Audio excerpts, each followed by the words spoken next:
kata orang bahwa laki-laki itu gampang dapat dosa dari mana, Pak? Betul?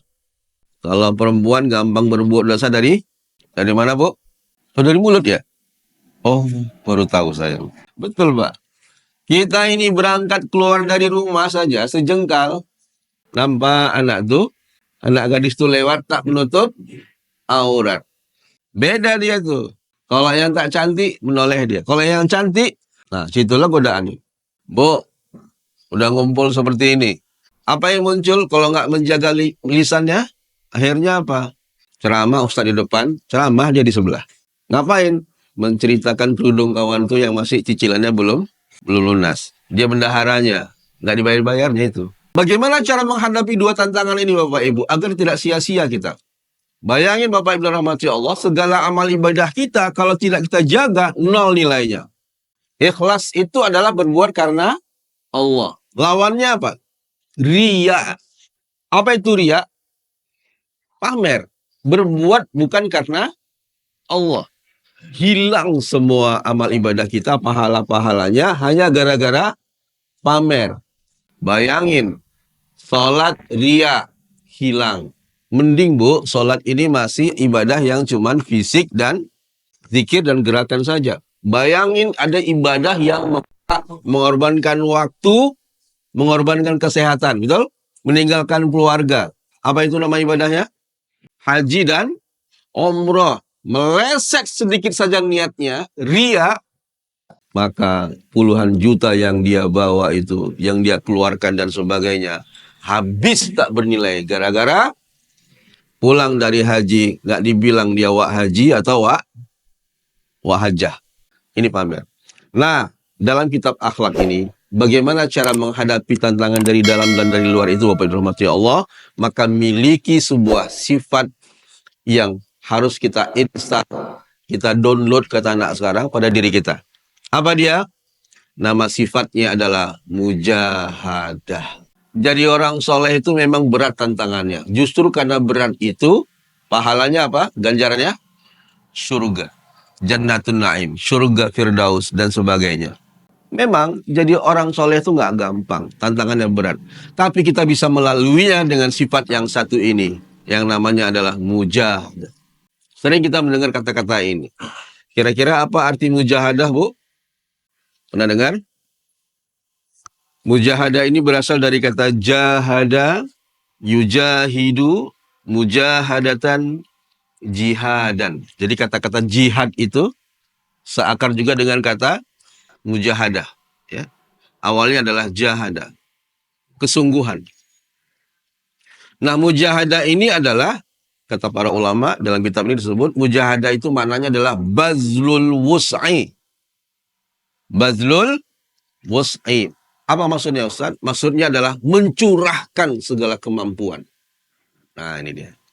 Mencurahkan segala kemampuan. Itulah mujahadah. Apa mujahadah Bapak Ibu ketika mau sholat? Supaya bisa khusyuk.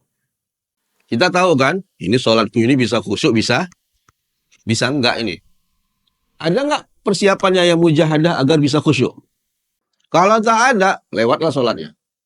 Nah, saya pernah baca dalam sebuah referensi, kalau mau khusyuk sholat kita, mujahadahnya adalah pertama, mulailah khusyuk dari kita berwudu. Ini ciri-ciri orang akan khusyuk sholatnya, dia mulai ketika berwudu. Bu, gimana Bu? Khusyuk dalam berwudu itu gimana kira-kira? Betul-betul dia pahami itu. Rasulullah tentang wudu itu. Di antaranya apa? Kata Rasulullah, ketika berwudu itu barang siapa mencurahkan air di wajahnya, maka ketika air itu turun di wajahnya, maka gugur di wajahnya. Ada apa di wajah kita? Mata, hidung, mulut kita. Gugur dosanya. Siapa yang betul-betul berwudu benar, kemudian tercurahkan air dari tangannya, betul? Jatuh ke bawah, maka dengan jatuhnya air itu, jatuh pula, hilang pula dosa-dosanya. Syaratnya apa? Khusyuk di dalam wudunya. Ini tidak. Ada sunnah wudu Pak ya. Di antaranya apa? Berkumur Kumur. Antara hikmah berkumur-kumur apa?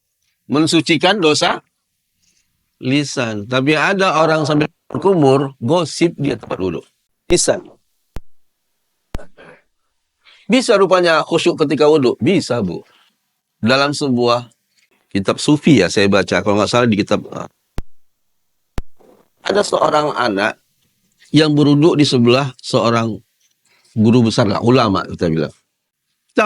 Cuma anak tadi ini Bapak Ibu, wudhunya tuh nggak biasa.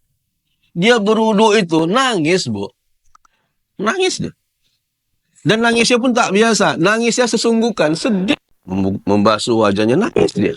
Nah, ulama tadi ini melihatnya. Dan dia tanya, ya gulam, nak, kenapa kok begitu kali wudhunya? Gitu ya. Ibu nengok anak sebelah wudhu nangis sedih, kan heran kan? Kenapa nak kok begitu? Apa dia jawab? Ya Syekh, saya takut dengan nerakanya Allah. Oh iya. Ya nggak apa-apa, ya bagus itu. Cuman kamu kan masih anak. Nah, maksudnya apa? Masih belum menanggung dosa. Kamu kan masih anak kecil. Apa jawab anak tadi itu? Justru itu ya Syekh. Karena aku merasa aku masih anak kecil yang kubayangkan bahwa nanti di neraka akulah yang pertama kali dibakar. Masuk neraka untuk menghidupkan api neraka. Kok begitu? Iya. Karena kulihat di dunia ini, ketika orang membuat api unggun, yang pertama dibakar kayu apa? Kayu besar atau kayu kecil? Yang dia bayangkan ranting kecil dulu dibakar pakai api, kemudian dimasukkan api itu ke dalam kayu besar. Jadi yang saya bayangkan di neraka nanti, yang pertama kali dibakar adalah aku yang kecil ini, baru kalian yang besar-besar. Nangis anak itu membayangkan itu. Malu ulama tadi ini, ya Allah, anak ini dari wudhu sudah khusyuk. Betul? Hatinya bertaut ke Allah. Sementara dia selama ini mungkin wudhunya tak sehebat anak itu. Siapa yang hebat? Bukan anak itu saja yang hebat, tapi didikan orang tuanya. Jadi Bu, Pak, kalau ada lihat anak bagus, sholatnya nggak main-main, betul? Di saat anak-anak yang lain maghrib, lari sana, lari sini, dia tidak. Sholatnya bagus, itu tanda orang tuanya baik. Tapi kalau anak ini, mohon maaf, bedogil minta ampun, betul? Sholatnya lari sana, lari kemari, ganggu teman, jegal temannya. Ya itu mohon maaf, ciri-ciri orang tuanya kurang serius mendidiknya. Kenapa? Karena anak-anak itu bayangan orang tuh. Tahu bayangan Bu? Kalau ibu berdiri di tengah jalan jam 12 siang atau jam 1 siang, ini diri kita, kemudian ada bayangan kita, betul? Ada batang kayu, bendanya, kena sinar matahari, ada bayangannya. Ya. Anak adalah bayangan orang tua. Maksudnya apa? Kalau benda aslinya lurus, bayangannya lurus. Betul, Bu? Kalau benda aslinya bengkok, bayangannya bengkok.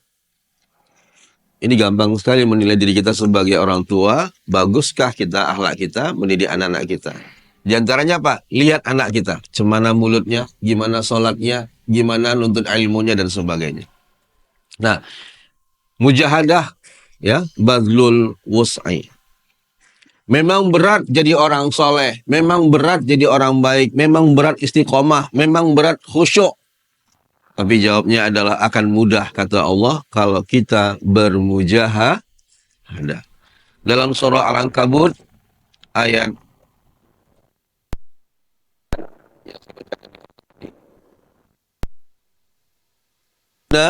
lanahdiyannahum subulana wa innallaha la'al muhsinin.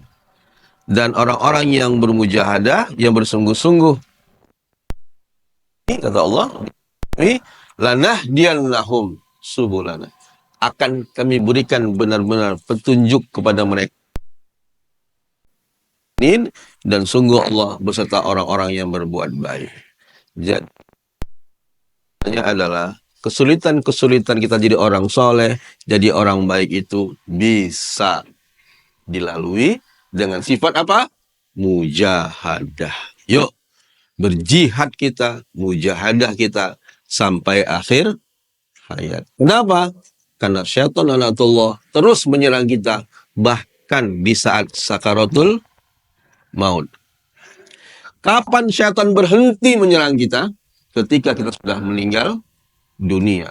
Bahkan ketika sakaratul maut pun, itulah godaan dia terakhir. Yang membuat kita semakin dekat kepada Allah, husnul khatimah atau su'ul khatim. Ciri-cirinya apa orang yang husnul khatimah itu? Akhir hayatnya yang muncul adalah